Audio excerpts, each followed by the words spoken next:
We were watching the news coming out of China, and it was sometime in mid to late February that we had our first meeting. We pulled together our health team, facilities, our emergency management, and marshal service, and we began to talk about what's this going to look like, because it's different than anything we've ever had to respond to. You know, the pandemic, given that it's loss of life and people fall ill, it's very concerning, but we have to adapt and we have to overcome. And so that's what I've been focused on, is trying to make sure that we can adapt quickly and then overcome.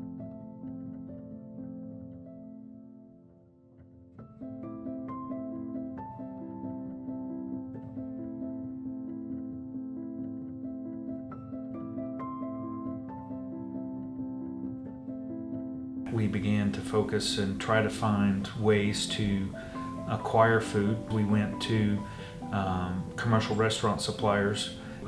We bought large volumes of flour, cornmeal, beans, pastas, and then canned vegetables, some fresh fruits, and we began to build boxes for families to last around 21 days or 3 weeks.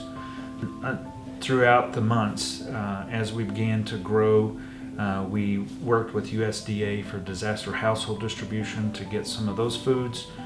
And then now currently we're working with USDA food box program to get fresh produce and dairy out.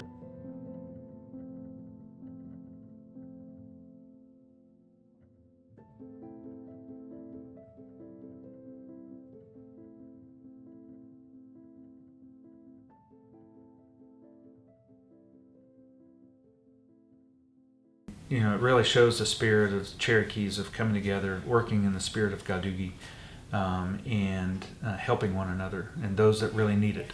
And it is pretty heartwarming to see these folks come in at 7 o'clock in the morning when they didn't really have to come to work to be there to help somebody that's in a bad way and needs some assistance, and taking care of our elders first. Our COVID response efforts at Cherokee Nation, I think, have been very effective, but we've done it as a team. And I can tell you this, without Todd Enlow on that team, we couldn't have done what we've done. I think Todd Enlow's hard work, his dedication, his very thoughtful recommendations have saved lives. It's protected our people. It's kept them secure. He certainly is a leader among Cherokee people, and I very much admire him. It's through the hard work of many, many people that we've been as successful as we have. We've had to make some tough decisions along the way, but the reason we have done as well as we have is the thousands of healthcare workers that we have, the hundreds of food distribution workers that even outside of a pandemic are there helping our citizens when they need a helping hand. In human services and career services, we've had quite a few employees that have stepped up, that haven't asked for any recognition or reward, and we owe them all a huge amount of thanks for the work that they've done. On a personal level, it's been challenging. Realizing that we had this pandemic before us and not knowing how it was going to impact us. To have a coworker that passes away, and another coworker that was on a ventilator for many, many, many days, and see how that impacted their families.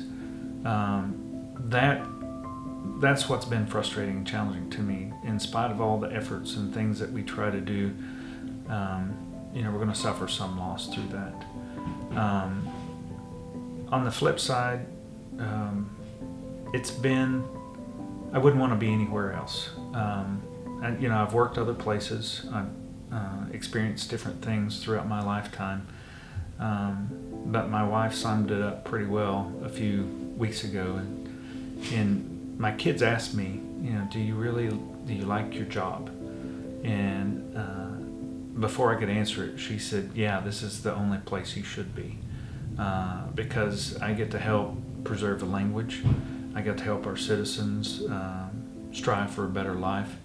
We're investing in our nation.